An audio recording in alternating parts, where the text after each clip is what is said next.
Matric exam के लिए जो कि ऑब्जेक्टिव क्वेश्चन 100 पूछा जाता है, उसमें से 2011 से 2022 तक ऐसा देखा गया कुछ क्वेश्चंस होते हैं जो कि संख्यात्मक रूप के नहीं होते हैं और वो क्वेश्चन पूछा जाता है।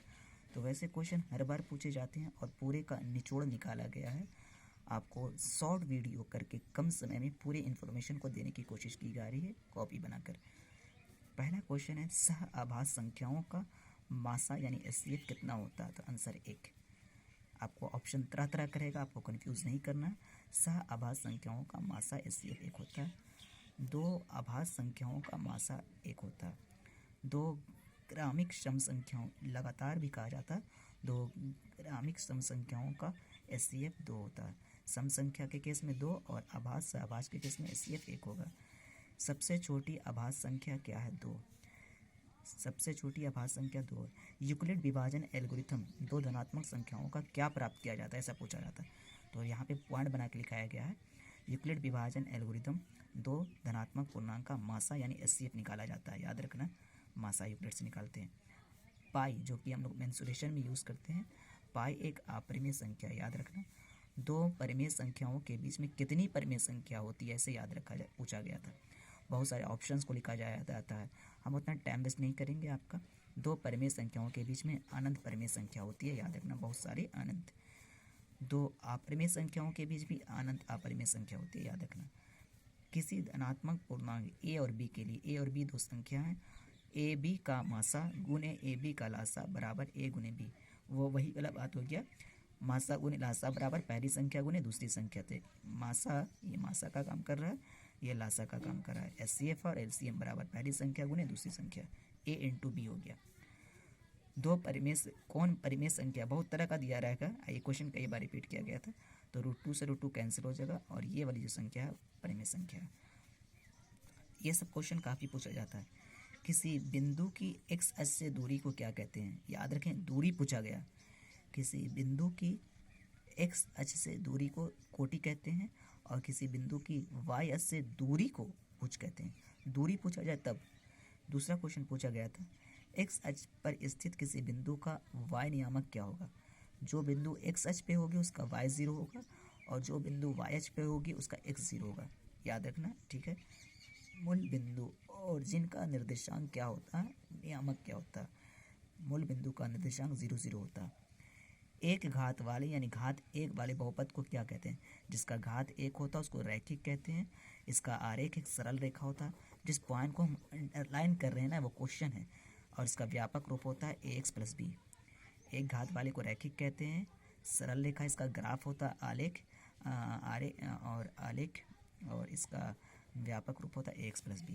ओके, नेक्स्ट पॉइंट पे आते हैं। देखो, द्विघात बहुपद का व्यापक रूप क्या होता है? ax² + bx + c। ध्यान से देख लें, द्विघात बहुपद के कितने शून्यक होते हैं? द्विघात है तो 2 शून्यक होगा, अल्फा बीटा जिसको आप पढ़ते थे। अल्फा प्लस बीटा का सूत्र क्या होता है? -b/a और अल्फा इंटू बीटा, ये इंटू गुना है c/a। ये याद रखना, इससे क्वेश्चन ऑब्जेक्टिव कई बार पूछा गया। हमने पूरे को निचोड़ बना के एक टॉपिक बना दिया आपको शॉर्ट में कर आप इसको अच्छे से देख लें। त्रिघात बहुपद का व्यापक रूप क्या होता है? त्रिघात का ये है ax³ + bx² + cx + d। त्रिघात है तो इसके 3 शून्यक होंगे। नेक्स्ट क्वेश्चन आ जाओ, संख्यिकी से 3 केंद्रीय प्रवृत्ति होती है, माध्य, माध्यिका और बहुलक। आपको क्या करेगा, चार्ट दे देगा, बोलेगा इसमें कौन केंद्रीय प्रवृत्ति नहीं है। तो याद रखना, ये तीनों को केंद्रीय प्रवृत्ति कहा जाता है। इसको छोड़कर जो भी होगा वो केंद्रीय प्रवृत्ति आपको नहीं होगी ऑप्शन के हिसाब से, आपको ये याद रखना। माध्यिका का 3 गुना और माध्यक का 2 गुना का अंतर किसके बराबर होता है? बहुलक के। आपने पढ़ा होगा माध्य माइनस बहुलक बराबर 3 × माध्य माइनस माध्यिका। इस सूत्र के अनुसार हम याद रखना, माध्यक एवं का 3 गुना और माध्य का 2 गुना का अंतर बहुलक होता है। प्रथम 5 प्रकृत संख्याओं का माध्य कई बार रिपीट किया गया, हमने बना भी दिया। 1 से लेकर 5 प्रकृत संख्या हो गई, पूरे को हमने जोड़ दिया, 15/5 3 आ गया। इसका माध्यक पूछा गया, माध्यक को माध्यिका भी कहते हैं, याद रखना। लास्ट में कहा गया ना तो माध्यिका या माध्य बन गया, माध्य नहीं। माध्यिका में सबसे पहले आरोही या अवरोही क्रम में लिखते हैं, हमने बढ़ते क्रम में लिख दिया। बीच वाला आंसर हो जाता है, जब बीच वाला एग्जैक्ट ना पता चले तो औसत निकाला जाता है। तो बीच वाला 3 इधर चढ़ गया, 3 इधर चढ़ गया, डायरेक्ट ये हो गया आंसर। शॉर्ट तरीका बता रहे हैं आपको। बहुलक पूछा जाता है आपको, तो बहुलक में जो सबसे ज़्यादा बड़ा है बताओ ना, कौन सबसे ज़्यादा बड़ा है? 3 आंसर। एक तो कोई दे देगा इस तरह से संख्या और पूछेगा कि बहुलक कौन है, देखोगे सबसे ज़्यादा बार वाले को बहुलक कहते हैं। माध्यिका कैसे निकालते हैं?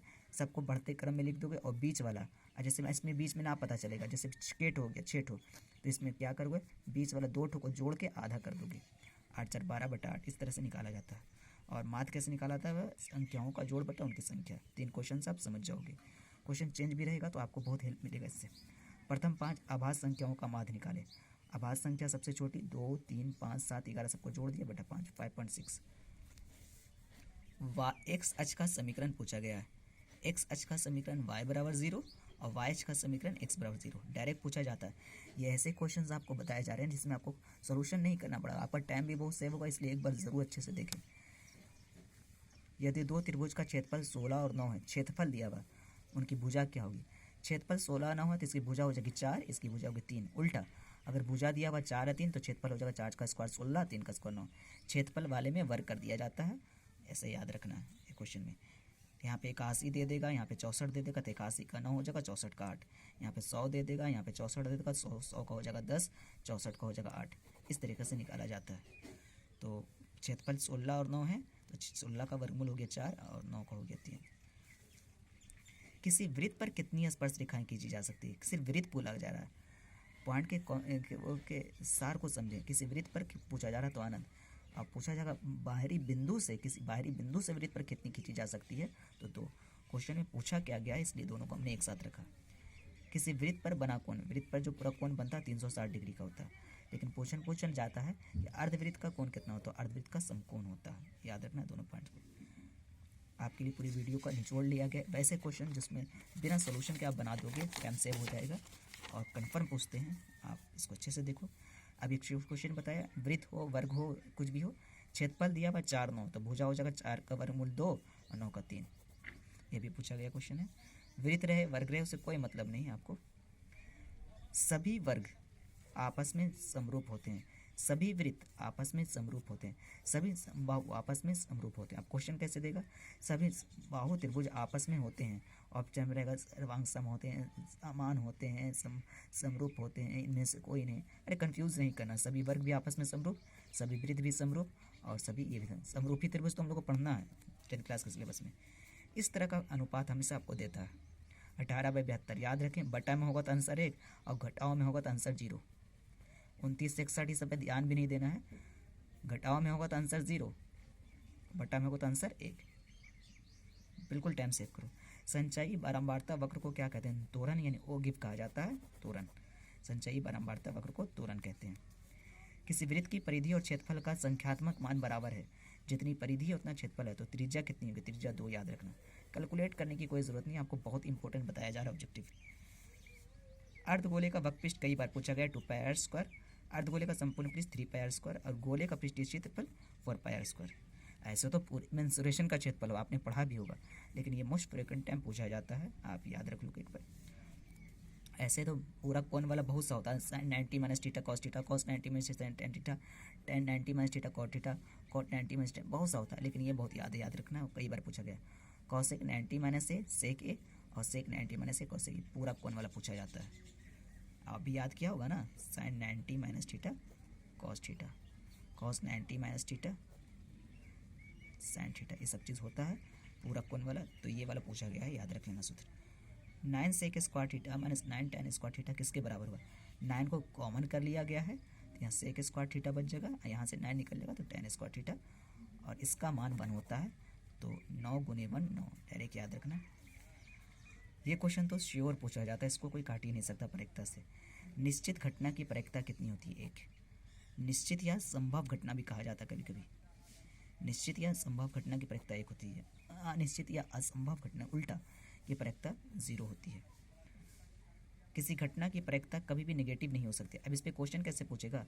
7/5 है ना, 7/5, 11/6, 9 यहाँ डाल दें और 17 डाल दें और -5/8, तो देखो सब में प्रायिकता लग रहा है कि सब में नीचे हर बड़ा है, सब हो सकता है प्रायिकता, लेकिन नेगेटिव ये ना है, नेगेटिव की वजह से नहीं होगी। प्रायिकता कभी भी नेगेटिव नहीं होती है। तो आपसे पूछा जाता है चार्ट 2 दे देगा, इसमें से कौन प्रायिकता नहीं हो सकती, देखोगे जो नेगेटिव हो वो नहीं हो सकती है। प्रायिकता का मान 1 से छोटा होगा, याद रखना। इसका मतलब क्या हो गया, प्रायिकता में नीचे वाला हमेशा बड़ा होना चाहिए, नीचे वाला बड़ा होना चाहिए और नेगेटिव नहीं होना चाहिए। ये 2 चीज़ याद रखना, क्वेश्चन बन जाएगा आपको। पहला क्या बताया आपको, नेगेटिव नहीं होना चाहिए, और नीचे वाला जो हर होना चाहिए ना वो बड़ा होना चाहिए ऊपर वाले अंश से। तो ये आपको याद है। प्रायिकता और उसकी पूरक घटना, पूरक को इनका कम्प्लीमेंट इवेंट है। पूरक का मतलब पी नहीं कहा जाता है, पी प्लस पी नहीं का मान 1 होता है, पी प्लस पी का कम्प्लीमेंट बराबर 1। इसको ऐसे भी लिखा जाता है, P E plus P E नहीं बराबर 1, एक ही चीज़ है, इसको पढ़ा जाता है। ये क्वेश्चन कई बार पूछा है, a1/a2 does not equal to b1/2, इसका एकमात्र हल होता है। इस पर क्वेश्चन भी बनता है, a1/a2 और इसका ग्राफ कैसी होगी, प्रतिच्छेदी रेखा होगी, ये भी पूछा जाता है। a1/a2 b1/b2 c1/c2, इसका कितना हल होगा, बहुत सारा, अनंत हल होगा, अनेक हल होगा, अपरिमित रूप से। और इसका ग्राफ समपाती रेखा होगी। a1/a2 equal to b1/b2 does not equal to c1/c2, इसका कोई हल नहीं होता और इसका ग्राफ समानांतर रेखा हो जाती है ना। और इस दोनों को हम कहते हैं संपाती, कंसिस्टेंस, इनकंसिस्टेंस। चलो इतना ही पूछा गया था, अब जो पूछा गया उस पर जाएँ एग्ज़ाम के हिसाब से। और आगे आएँ तो आपको सारे क्वेश्चन को बता दिया गया। कुछ और क्वेश्चंस जो पूछे जाते हैं, एक क्वेश्चन देखा गया है कई बार, त्रिभुज ABC में इस तरह से लिखा हुआ रहेगा, इसका कोण B कितना डिग्री हुआ। देखो ये पाइथागोरस का विलोम है। क्या है पाइथागोरस का विलोम, ये कर्ण का काम करता है, ये लंब और आधार का दोनों में से। तो कर्ण में कौन आ गया, A और C, ना तो A ना तो C। मेरी बात को और से देखें, A ना तो A ना तो C, A और C को छोड़कर जो बच गया B वो 90 होगा। अब क्वेश्चन पूछेगा किसी त्रिभुज PQR में, है ना, QR का स्क्वायर बराबर PQ का स्क्वायर प्लस PR का स्क्वायर, इसका कौन समकोण होगा, या कौन क्यू के P कितने डिग्री का होगा। तो देखो अकेले वाले को पहचाना, अकेले वाले को कर्ण कहते हैं। Q को भूल जाओ, R को भूल जाओ, जैसे A और C को भूल गए तो A और C को भूलने से कौन बच गया B, Q को भूल जाओ, R को भूल जाओ, QR को भूलने के बाद कौन बच गया P 90 डिग्री होगा इसका, ऐसे याद रखना। तो इसी तरह से क्वेश्चन पूछा, तो इसमें A और C को छोड़ दो, अकेले वाले को कर्ण कहते हैं, कर्ण को छोड़ दो, A और C को B 90 डिग्री होगा। तो पूछा जाता है B कितने डिग्री का, इसमें पूछा जाएगा आपको QR को छोड़ देगा, पूछेगा P कितने का है, ऑप्शन दे देगा 60 डिग्री 30 डिग्री, कन्फ्यूज़ करना ही नहीं है, 90 डिग्री। एक चिन्ह पूछा जाता है जो हमने पढ़ा है, प्रथम पाद, द्वितीय पाद, तृतीय पाद, चतुर्थ पाद। ऐसा पूछ देगा, बोलेगा किस पाद में है। एक क्वेश्चन कन्फर्म पूछ देगा 4 - 3 किस पाद में है। तो बताओ 4 के आगे कुछ चिन्ह नहीं है तो प्लस माना जाएगा, 3 के आगे सबको दिखाई दे रहा माइनस। प्लस माइनस कहाँ पे है भैया, प्लस माइनस चौथा में, ये चौथे पाद का। क्वेश्चन पूछ देगा 2 - 3 कहाँ है, तो पहला वाला प्लस में, दूसरा वाला माइनस में। क्वेश्चन पूछ देगा बताओ -3 2 कहाँ पे है, तो पहला वाला नेगेटिव आपको दिखा, है ना, और दूसरा वाला पॉजिटिव दिखा, कुछ नहीं तो पॉजिटिव, नेगेटिव पॉजिटिव कहाँ पे होगा, दूसरे में। तो इस तरह से क्वेश्चन दिया रहेगा आपको कन्फर्म, और आपसे पूछेगा किस पाद में। तो ये चिन्ह थोड़ा सा आपको याद रखना है, पहले में दोनों पॉजिटिव, तीसरे में दोनों नेगेटिव, पहले का दोनों पॉजिटिव, तीसरे का दोनों नेगेटिव, ये नेगेटिव पॉजिटिव, पॉजिटिव। इस चिन्ह को याद रखोगे और इस पर क्वेश्चन कुछ भी बनाया जा सकता है। ऐसा नहीं कि हम आपको रिवीजन करा दिए कि ये वाला पूछा इस बार भी ही पूछेगा, ऐसा कुछ नहीं होता है। आपसे ये याद रखोगे ना तो फिर कुछ भी पूछे आप बना सकते हो। तो ये पूरे चैप्टर के वैसे ऑब्जेक्टिव को इंक्लूड किया गया है जिसमें कोई कैलकुलेशन नहीं करना पड़ेगा। बाकी कई बार ये सब क्वेश्चन पूछा गया, tan 30 का मान क्या होता है, 4 ऑप्शन दे देगा, 1/2 √3, 1/√3, इस तरह से 0, तो वो आप सूत्र याद कर लोगे अपने बुक वगैरह से। और ये वैसे सारे क्वेश्चन के ऑब्जेक्टिव थे जो एक बार बिना कैलकुलेशन किए हुए आपको कन्फर्म 50-100 क्वेश्चन में आपको 30-35 क्वेश्चन ऐसे मिल ही जाएंगे। तो आप वीडियो को देखा, आप थैंक यू। आपको अगर वीडियो अच्छी लगी तो सब्सक्राइब करें, शेयर करें और लाइक करें। Thank you once again.